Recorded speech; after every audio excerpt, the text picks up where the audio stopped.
दोस्तों, आप सब कैसे हो? आई होप सो कि आप सब अच्छी होंगे। एग्जाम पॉइंट में आप लोगों का स्वागत है। एग्जाम पॉइंट की तरफ से आप लोगों के लिए 67 बीपीएससी सीडीपी एग्जामिनेशन को लेकर मॉडल प्रैक्टिस सेट शुरू कर दिया गया है। कई सारे मॉडल प्रैक्टिस सेट भी आप लोगों के लिए करवा दिए गए हैं। आप लोग मेरे चैनल एग्जाम पॉइंट के प्लेलिस्ट में जाकर चेक करिए, आपको पता चल जाएगा। इसके साथ साथ मैं आज आपको बिग न्यूज देने वाली हूँ। बिग न्यूज ये है कि बीपीएससी यानी आयोग की तरफ से आज एक बहुत बड़ा ऐलान किया गया है। आयोग ने कहा है कि जो 23 जनवरी को 67 बीपीएससी का पीटी एग्जामिनेशन होने वाला था उसे स्थगित कर दिया गया है। आखिर इसकी वजह क्या है ये तो नहीं पता। हो सकता है ओमिक्रॉन जैसे वायरस फैल रहे हैं उसकी वजह से, या फिर आयोग की तरफ से पूरा अच्छे तरीके से तैयारी नहीं होगा पीटी एग्जामिनेशन के लिए, इसीलिए इसे स्थगित कर दिया गया है। तो मैं आपको बता देती हूँ कि 23 जनवरी को जो एग्जामिनेशन पीटी का होने वाला था वो अब नहीं होगा। अब इसकी नई डेट निकाली जाएगी, उसके बाद आप लोग को पता चलेगा कि कब इस पीटी एग्जामिनेशन होने वाला है। और इसको मैंने टेलीग्राम चैनल पर भेज दिया है, आप लोग जरूर देख लीजिए। टेलीग्राम चैनल का लिंक डिस्क्रिप्शन बॉक्स में मिल जाएगा, आपको उस पर क्लिक करके ज्वाइन कर लीजिए और देख लीजिए। जितने भी अपडेट रहते हैं मैं उस पर भेजती जाती हूँ। मैं वीडियो नहीं बनाती हूँ उस पर, बल्कि डायरेक्टली आपको भेज देती हूँ। तो देखिए, जो 23 जनवरी को जो पीटी एग्जामिनेशन होने वाला था, हम लोग जो जिसके तैयारी कर रहे थे जोर तोड़ से, तो उसके लिए हम लोग के लिए थोड़ा सा बैड न्यूज है, क्योंकि डेट बढ़ जाएगा। और डेट बढ़ने से थोड़ा सा जो पुराने वाला स्टूडेंट है यानी हम लोग हैं उनको प्रॉब्लम होगा। जो नए स्टूडेंट हैं उनके लिए तो ठीक है, टाइम मिल जाएगा, वो लोग और अच्छे तैयारी कर सकते हैं। लेकिन जो पुराने स्टूडेंट हैं उनके लिए ये थोड़ा सा दिक्कत वाली बात हो जाती है, क्योंकि थोड़ा सा करंट अफेयर वगैरह और बढ़ जाता है। नया स्टूडेंट वाले लोग के लिए भी करंट वगैरह बढ़ जाएगा, उसको याद करना और भी ज़्यादा मुश्किल हो जाएगा एग्जामिनेशन। तो इसको आप लोग ध्यान रखिएगा कि 23 जनवरी को भी एग्जामिनेशन नहीं होगा, पीटी एग्जामिनेशन नहीं होगा, नया डेट निकाला जाएगा। आयोग ने साफ साफ कह दिया है कि 23 जनवरी को पीटी एग्जामिनेशन नहीं होगा। और आप लोग ज़्यादा देखना चाहते हैं तो आप लोग टेलीग्राम चैनल को ज्वाइन करके देख लीजिए, आपको पता चल जाएगा। तो जैसा कि मैंने बता रही थी कि 23 जनवरी को नहीं होगा एग्जामिनेशन, तो टाइम थोड़ा और मिल गया है, लेकिन साथ साथ में टेंशन भी बढ़ जाती है। जो पुराने स्टूडेंट हैं यानी हम और आप हैं, जो पुराने स्टूडेंट हैं उनके लिए थोड़ा टेंशन बढ़ जाएगा, क्योंकि थोड़ा सा और वेट करना पड़ेगा। बहुत सारे स्टूडेंट होते हैं उनको लगता है कि टाइम बढ़ गया तो टाइम मिल गया, नहीं, ऐसा नहीं होता है। जितना जल्दी एग्जामिनेशन हो जाए उतना ज़्यादा अच्छा रहता है, क्योंकि आपके पास कम लिमिट पढ़ने के लिए होता है। जितना ज़्यादा टाइम लगेगा उतना ज़्यादा आपके लिए करंट बढ़ता जाएगा। आपको सबको पता है करंट का स्पर्टेज सबसे ज़्यादा होता है, तो इसीलिए करंट बढ़ेगा तो एग्जामिनेशन के टाइम पे कटअप भी आप लोग का बहुत हाई जाएगा। तो 23 कब तो नहीं होगा, नया डेट निकलेगा तो फिर से मैं आप लोग को अपडेट कर दूंगी। फिलहाल तो 23 जनवरी को एग्जामिनेशन पीटी का नहीं होने वाला है, इसको ख्याल रखिएगा। तो चलिए, इसी के साथ साथ यानी आयोग जो आज गिफ्ट दिए हैं उसके साथ साथ आज का सेशन शुरू करते हैं। जो नया स्टूडेंट है उनके लिए गिफ्ट ही होगा, जो पुराने स्टूडेंट है उनके लिए गिफ्ट नहीं है, क्योंकि उनके लिए बहुत ज्यादा टेंशन वाली बात है। तो चलिए, आज के साथ इसी का सेशन शुरू करते हैं। मॉडल प्रैक्टिस सेट जो चल रहा था जिसमें 100 क्वेश्चन तक करवा दिया गया था आप लोग का, फुल्ली डिस्कशन के साथ। एक एक क्वेश्चन को मैं अच्छे तरीके से डिटेलिंग बता रही थी आपको, जितने भी उससे रिलेटेड फैक्ट्स है सबको बताते चल रही थी मैं। तो फिर आपको 100 क्वेश्चन तक कंप्लीट करवा दिया गया है। आज मैं आपको 100 के आगे क्वेश्चन यानी 150 तक 50 क्वेश्चन का पूरा ब्रंच आपका कंप्लीट करवा दिया जाएगा। 50-50 का ब्रंच लेके मैं चल रही थी, 50-50 क्वेश्चन हो चुके थे, 50 बाकी हैं। तो चलिए आज का सेशन शुरू करते हैं, यानी कि मॉडल प्रैक्टिस सेट में 50 से आगे का क्वेश्चन हम लोग देखते हैं कि आगे का क्वेश्चन क्या पूछा जा रहा है। तो देखिए, सबसे पहले 101 नंबर में पूछा जा रहा है कि सबसे बड़ा नदी बेसिन इनमें से किस नदी का है। तो देखिए, पहला जो क्वेश्चन आ गया कि नदी बेसिन से क्वेश्चन, ज्योग्राफी का आपका सेक्शन है ये। तो पूछा जा रहा है कि सबसे बड़ा नदी बेसिन इनमें से किस नदी का, ब्रह्मपुत्र, गोदावरी, गंगा, सतलज। तो देखिए, 101 का जो सही आंसर हो जाएगा आपका ऑप्शन बी, गंगा नदी। क्या है? तो गंगा नदी है। नेक्स्ट देखिए, दिल्ली का लाल किला किसने बनवाया था। तो दिल्ली का लाल किला किसने बनवाया था? अकबर, जहांगीर, शाहजहां या शेरशाह। तो 102 का सही आंसर आप सबको पता ही होगा किसने बनवाया था इसको। दिल्ली का लाल किला किसने बनवाया है? तो आपको पता है शाहजहां के द्वारा बनवाया गया है। किसके द्वारा बनवाया गया है? तो ये शाहजहां के द्वारा बनवाया गया। अब मैं बता देती हूँ इसके इंपॉर्टेंट फैक्ट्स। तो देखिए, नई दिल्ली जो स्थित लाल किला का निर्माण मुगल बादशाह शाहजहां ने करवाया था, जबकि आगरा का लाल किला का निर्माण अकबर ने करवाया था। अगर यहाँ पे लाल किला होगा, ध्यान दीजिएगा, यहाँ पे जो देखिए यहाँ पे दिल्ली ध्यान दीजिएगा, यहाँ पे 2 स्टेट, अगर दिल्ली रहेगा तो शाहजहां और अगर आगरा रहेगा, आगरा का लाल किला तो अकबर हो जाएगा। ध्यान दीजिएगा इसको सिर्फ। तो इसका जो आंसर हो जाएगा ऑप्शन बी हो जाएगा। चलिए, इसी के साथ अब अगला देख लीजिए क्वेश्चन। अगला देखिए, निम्नलिखित में से राज्यों के समूह में से कौन सा राज्य सबसे बड़ा चाय उत्पादक है। ध्यान दीजिएगा, यहाँ क्या पूछ रहा है? चाय उत्पादक पूछ रहा है। तो देखिए, राज्यों का नाम दिया हुआ है, इसमें चाय उत्पादक में क्रम संख्या में बताना है। तो देखिए, 103 का जो सही आंसर हो जाएगा ऑप्शन डी इसका सही हो जाएगा। सबसे पहले पश्चिम बंगाल, फिर उसके बाद असम, फिर उसके बाद कर्नाटक हो जाएगा। अब चलिए 104 नंबर क्वेश्चन देख लेते हैं कि पूंजी बाजार में दीर्घावधि की निधि प्राप्त में से हो सकती है, इसमें से कुछ संस्थाओं को उधार लेकर या उसके बाद डैश दे दिया गया है। तो कैसे, देखिए, नोट जारी करके, सरकार को ऋण देकर, प्रतिभूतियां जारी करके, विदेशी संस्थाओं को ऋण देकर, उपयुक्त में से कोई भी नहीं, उसमें से एक से अधिक। 104 का सही आंसर हो जाएगा आप लोग के लिए ऑप्शन सी, यानी प्रतिभूतियां जारी करके होगा। अब देखिए 105 नंबर कि कपास उगाने के लिए निम्नलिखित में से कौन सी मिट्टी उपयुक्त होती है। देखिए कपास में सीधा आप याद रखिएगा काली कपास, यानी काली से काली मिट्टी, काली मिट्टी कपास के लिए बहुत ज्यादा उपयोगी होती है। तो देखिए यहाँ पे ऑप्शन देख लीजिए, ऑप्शन इसका सी में काली मिट्टी दिया हुआ है। तो बिल्कुल काली मिट्टी कपास के लिए बहुत ही ज्यादा प्रचुर मात्रा में बहुत ज्यादा फायदा करती है। काली मिट्टी में ही कपास होता है। सीधा याद करने का तरीका मैं बता देती हूँ, काली कपास, इतना याद रखिएगा, काली मिट्टी कपास के लिए उपयोगी होती है। तो देखिए इससे रिलेटेड कुछ फैक्ट्स मैं आपको बता देती हूँ, बहुत ही इंपॉर्टेंट है। देखिए कपास, जिसको कॉटन भी कहते हैं, कि खेती के लिए उष्णकटिबंधीय भूमि, सिंचित जल विकास, जल धारण की क्षमता वाली काली मिट्टी उपयुक्त मानी जाती है।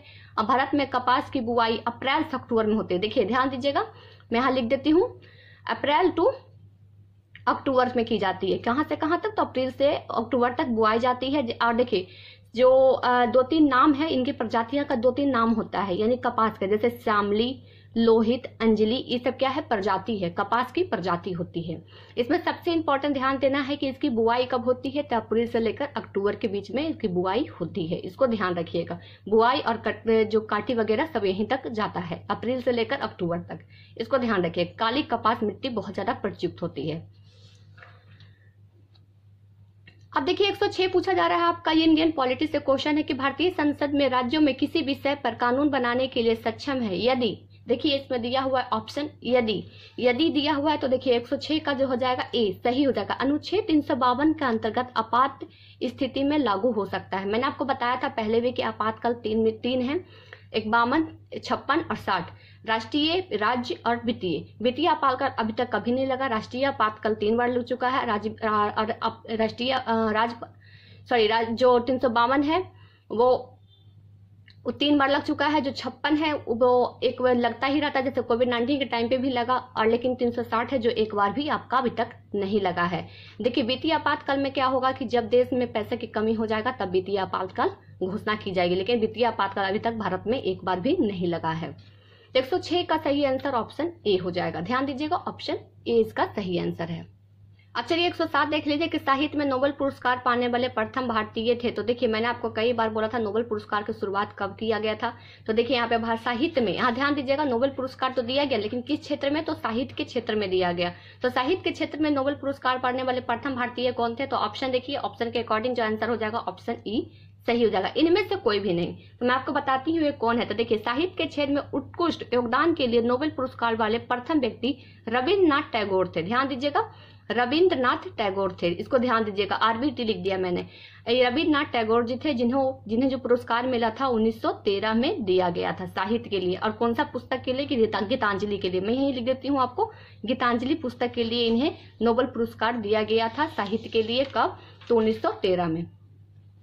अब चलिए उससे 108 नंबर देखिए, क्वेश्चन पूछा जाए कि अर्जुन पुरस्कार दिया जाता है। तो अर्जुन पुरस्कार किस में दिया जाता है, खेलकूद भूमि, युद्ध भूमि में, या फिर धनुर्विद्या में, या आपातकाल अभिष्ठित में। तो देखिए इसका 108 का सही आंसर हो जाएगा ऑप्शन सी, खेलकूद के श्रेष्ठ में इसे अर्जुन पुरस्कार दिया जाता है। अब चलिए उसके बाद नेक्स्ट क्वेश्चन देख लीजिए 109 में पूछा जाके भारत का सर्वोच्च वीरता पुरस्कार कौन है। तो सर्वोच्च वीरता पुरस्कार अभी बहुत लोगों को मिला है ये वीरता पुरस्कार। आप लोग वीडियो नहीं देखे होंगे, यूट्यूब पे बहुत लोग वीडियो बना चुके हैं, जरूर देख लीजिएगा। और सबसे अच्छा अगर आप वीडियो से, मैं आपको कहूंगी पेपर से देख लीजिएगा, पेपर पढ़ लीजिएगा, आपको अच्छे तरीके से याद हो जाएगा। तो देखिए सर्वोच्च वीरता पुरस्कार किसमें, अशोक चक्र कौन होता है, महावीर चक्र होता है, परम विशिष्ट चक्र होता है, या फिर परम चक्र होता है। तो देखिए 109 का जो सही आंसर हो जाएगा ऑप्शन बी। भारत का सर्वोच्च जो वीरता पुरस्कार है वो परमवीर चक्र है। ध्यान दीजिएगा, परमवीर चक्र है। अब चलिए उसके बाद 110 नंबर में देखिए कि भारतीय रेलवेज के संबंध निम्नलिखित में से कौन सा कथन सही है। तो देखिए कौन सा कथन सही है, तो 110 का जो सही आंसर हो जाएगा ऑप्शन डी, उपयुक्त सभी, यानी कि इन सभी कथन सही है भारतीय रेलवेज के संबंध में। नेक्स्ट क्वेश्चन देखिए 111 के निम्नलिखित में से संक्षिप्तियों में से कौन से संक्षिप्ति भारतीय अंतरिक्ष कार्यक्रम से संबंधित संगठन के लिए प्रयोग की जाती है, नासा, इसरो, ISO, INST। तो देखिए इसका जो हो जाएगा 111 का ऑप्शन सी, इसरो। क्या हो जाएगा? इसरो। इसरो में क्या है? ये संबंधित संगठन भारत का है, इसको ध्यान रखिएगा, इसरो। अब चलिए उसके आगे का क्वेश्चन देखते हैं फटाफट। 112 नंबर क्या क्वेश्चन पूछ रहा है तो हम लोग देख लेते हैं। 112 में पूछा जा रहा है कि बैंकिंग में एटीएम शब्द का अर्थ क्या है। ये कई बार क्वेश्चन पूछा भी जा चुका है, बिहार स्पेशल एग्जामिनेशन में पूछे जाते हैं ऐसे क्वेश्चन। तो पूछा जा रहा है कि बैंकिंग में एटीएम का अर्थ क्या होता है। तो देखिए इस 112 को जो सही आंसर हो जाएगा मैं आपको बता देती हूँ, ये हो जाएगा ऑप्शन बी, यानी कि automatically teller machine. Automatically teller machine ATM का फुल फॉर्म होता है। अब देखिए उसके बाद अंग्रेज भारत में व्यापारी के रूप में आए थे, उन्होंने कंपनी बनाई जिसका नाम क्या था। तो देखिए अंग्रेज जो थे बिल्कुल भारत में व्यापार ही करने आए थे, भारत को बिल्कुल अच्छा बनाने नहीं आए थे, सिर्फ व्यापार करने आए थे। तो इससे पूछा जा रहा है कि उस कंपनी का नाम क्या है। तो कंपनी का नाम क्या है? तो 113 का तो सही आंसर हो जाएगा ऑप्शन डी। आपको पता है ईस्ट इंडिया कंपनी कब आई थी? 1600 ईस्वी में ईस्ट इंडिया कंपनी आई थी, भारत पे व्यापार का एकाधिकार करने आई थी, व्यापार करने आई थी। कभी भी अंग्रेज यहाँ पे कोई भी अच्छा काम करने नहीं आए थे, सीधा यहाँ से पैसा कमाने ही आए थे। तो 1600 ईस्वी में ईस्ट इंडिया कंपनी भारत आई थी व्यापार करने के लिए। अब चलिए उसके बाद नेक्स्ट क्वेश्चन देख लेते हैं। नेक्स्ट क्वेश्चन 114 में कि मौलिक कर्तव्यों के अध्याय में शामिल है। तो देखिए मैंने आपको कल भी इसके एक क्वेश्चन आया था कि मौलिक कर्तव्य आप टोटल कितने हैं, तो 11 हैं। पहले 10 थे, लेकिन 42वें संविधान संशोधन 1976 के बाद इन्हें टोटल 11 हो गया। इसको ध्यान रखिएगा। तो देखिए इससे पूछा जा रहा है कि मौलिक कर्तव्यों के अध्याय में शामिल है, तो शामिल क्या है? तो देखिए 114 का सही आंसर ऑप्शन ए हो जाएगा, यानी उन उदात्त आदर्शों को सजाने अपनाने व कर्तव्य जिन्होंने हमारे स्वतंत्रता आंदोलन में प्रेरित किया है, ये जो मौलिक कर्तव्य में शामिल है। आम चुनाव मत देने का कर्तव्य बिल्कुल भी नहीं है। आप मत देने का कर्तव्य आप पे डिपेंड है, आप दे भी सकते हैं, नहीं दे सकते हैं। लोगों को मातृ भाव पैदा करने का कर्तव्य बिल्कुल ऐसा है, कर भी सकते हैं, ना भी कर सकते हैं। और ऑप्शन डी उस राजनीतिक दल के साथ बने रहे जिसका कर्तव्य टिकट पे किसी भी चुनाव लड़ा हो, ऐसा कुछ नहीं है। ठीक है, तो इसलिए ऑप्शन ए सही इसका हो जाएगा। आप देखिए उसके बाद में क्वेश्चन देखिए कि LBW शब्द निम्नलिखित में से किस खेल से संबंधित है। तो LBW किस खेल से संबंधित है? क्रिकेट से। ध्यान दीजिएगा, क्रिकेट से संबंधित है LBW। ठीक है, इसको देखिए लेग बिफोर ऑफ विकेट कहा जाता है, leg before wicket full form इसका होता है। आप देखिए 116 में कि सौर प्रणाली में ग्रहों में उनके आकार के आधार में निम्नलिखित में से कौन सा क्रम दिया जाता है। देखिए ग्रह, यहाँ ध्यान दीजिएगा, सौर प्रणाली में जो ग्रह है उनके आकार से, यानी कि सबसे पहले कौन है उसके बाद कौन है। तो देखिए 116 का सही आंसर हो जाएगा ऑप्शन ए, बृहस्पति, शनि, पृथ्वी और बुध। बृहस्पति, शनि, पृथ्वी और बुध आकार के हिसाब से सौर प्रणाली में रखे गए हैं।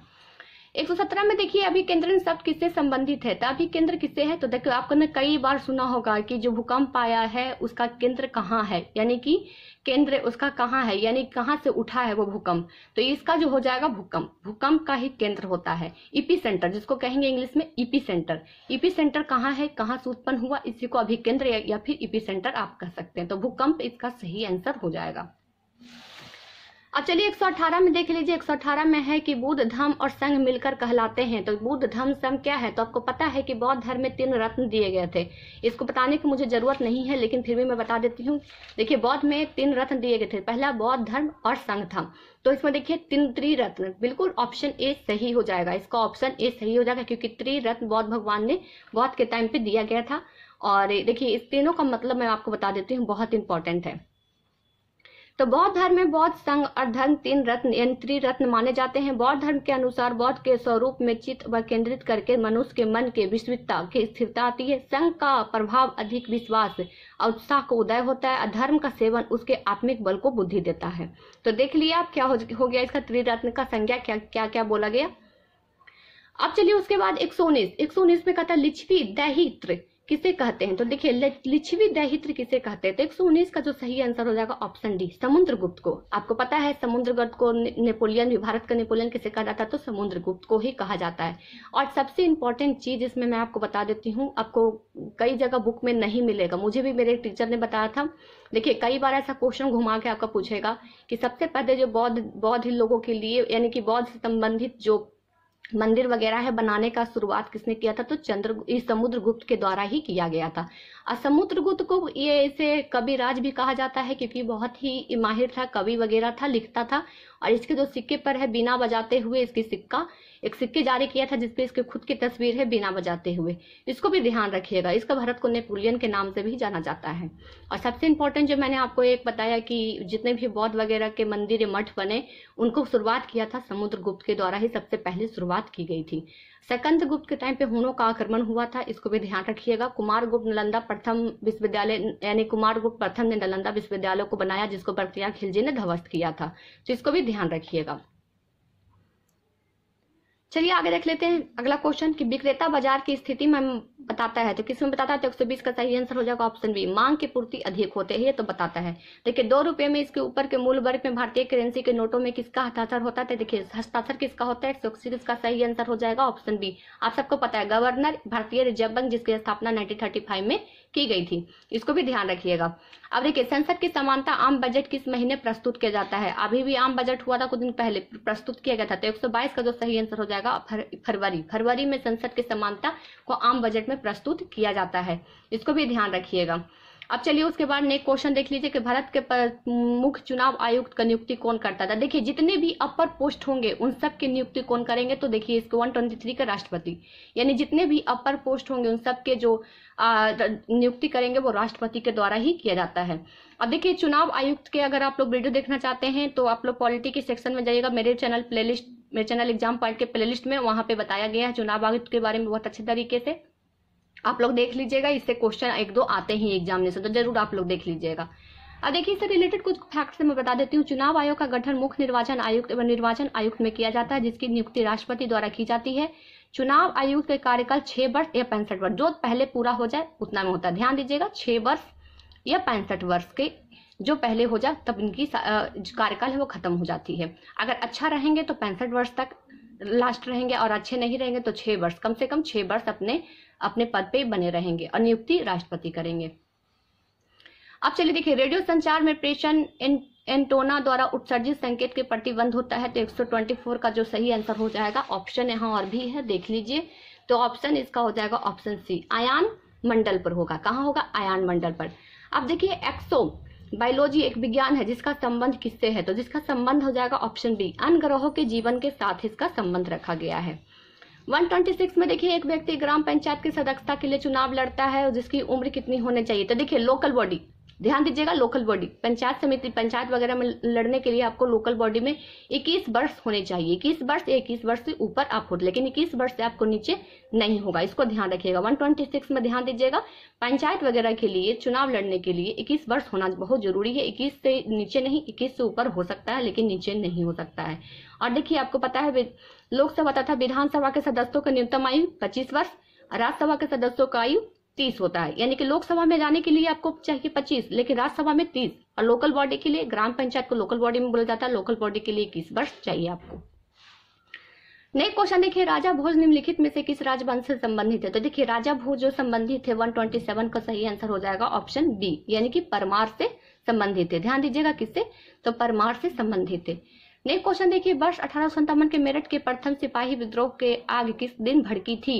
यानी 1857 की क्रांति जो हुआ था, विद्रोह हुआ था, उसकी आग किस दिन भड़की थी? सबसे पहले स्टार्टिंग कब हुआ था? तो ये देखिए 10 मई से हुआ था। इसे बताने की कोई जरूरत नहीं है, फैक्ट सबको पता ही होगा इसमें। अब देखिए उसके बाद कि महात्मा गांधी की हत्या नाथूराम गोडसे निम्नलिखित में से किस दिन में किया था? तो आप सबको पता ही है कि महात्मा गांधी का जो हत्या हुआ था वो कब हुआ था? 29 का हो जाएगा ऑप्शन डी, 30 जनवरी 1948 को। देश आजाद होने के 1 साल बाद ही इनकी मृत्यु हो गई थी।